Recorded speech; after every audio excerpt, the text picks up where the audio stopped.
Čau visiem, vēlējos atvainoties, kā nekā Ziemassvētku piedošanas laiks. Atvainojos, ja es kādam esmu nodarījis pāri šī gada laikā.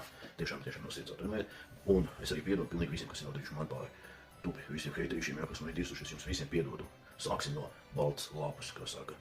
Un turpmāk, heiterišies jums iesaku vienkārši. Atsakojiet, un jums nenākiet pie manim, nerakstiet sliktus komentārus, nerakstiet laivos sliktus komentārus, tāpēc, ka, es jūs turpmāk banošu nost. Es vairāk negribu savu dzīvi saistīt vispār ne ar kādu negativismu, jo man tas ir, tiešām pieriebies par šiem 5 gadiem, var teikt, kamēr es esmu tik kā. Tāpēc es izdomāju sākt visu pilnīgi no sākuma. Piedodiet man, un es piedodu jums, tā kā sākam visu no sākuma. Visiem laimīgi jaunogadu un priecīgus Ziemassvētkus, pareizāk sakot, vajadzētu teikt, priecīgus Ziemassvētkus un laimīgi jaunogadu. Un novēlu jums to visu labāko šajā gadā.